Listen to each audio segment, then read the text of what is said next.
Have you ever looked up at the sky and wondered, hey, how are you doing up there?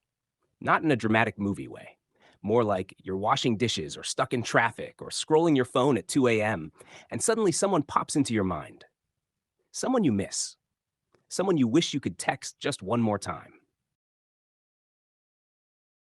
Today, we're talking about that quiet question many people in the USA carry inside. How are you up there in heaven?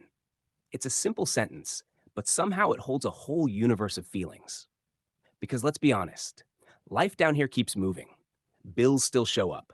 Coffee still spills on your shirt 5 minutes before leaving the house. The dog still eats something it definitely shouldn't. And in the middle of all that normal chaos, you remember someone who isn't here anymore. And everything pauses for a second. You start imagining what heaven must be like. Do they have perfect weather? Is there traffic? Hopefully not. Do they know what's happening down here? Are they laughing at our mistakes or shaking their heads like, seriously? You're crying over that text message again? And the funny thing is, people imagine heaven in very personal ways. Some picture clouds and bright light. Some imagine family barbecues that never end. Some think it's just peace, no stress, no deadlines, no alarms screaming at 6 a.m. Honestly, if heaven has no Monday mornings, sign me up. But beneath the humor, there's something real going on. When we ask, how are you up there? We're really asking, are you okay without me? Are you proud of me? Do you still remember us? In the USA, people don't always talk openly about grief. Everyone says things like, stay strong, or they're in a better place, and then quickly changes the subject to football scores or what's for dinner. But grief doesn't disappear just because conversation moves on.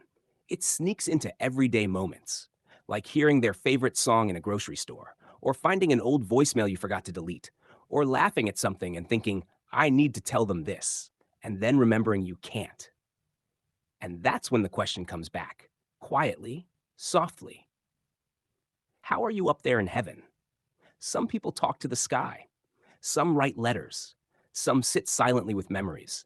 Others make jokes because humor is sometimes the only way the heart can breathe. You know what's weirdly comforting? Realizing that almost everyone does this. Tough people, quiet people, people who never cry in public. Somewhere inside, they all have conversations with someone who's gone. You might even imagine what they'd say back. Maybe they'd tell you to stop stressing so much.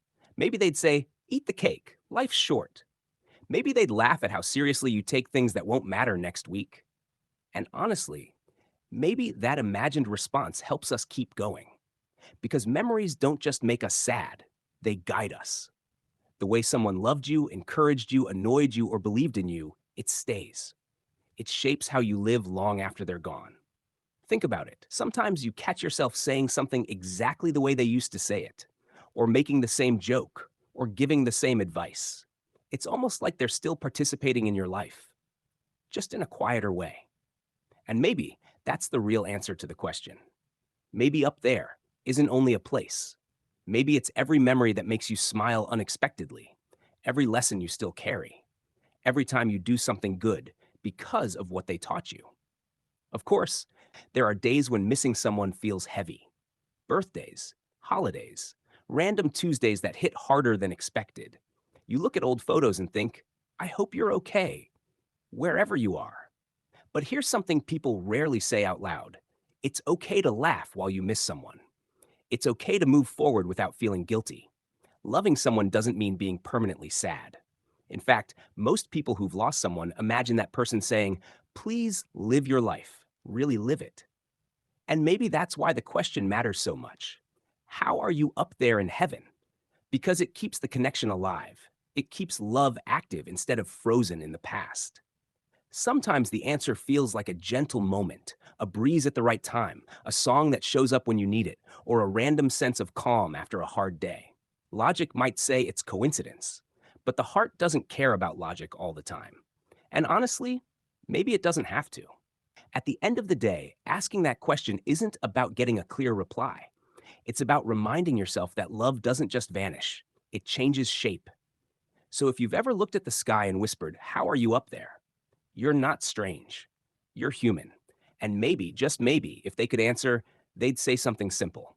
I'm okay. I see you trying. I'm proud of you. Now stop overthinking and go enjoy your life. And maybe you'd laugh a little through the tears, because that sounds exactly like them. So tonight, when the sky is quiet and your thoughts get loud, maybe ask the question again. Not because you expect an answer, but because love likes being remembered. And who knows? Sometimes the silence feels a little warmer after you ask. So, how are you up there in heaven? Maybe the real answer is in how we keep living down here, with love, with laughter, with memories that never really leave. And if you're listening right now, missing someone, take a deep breath.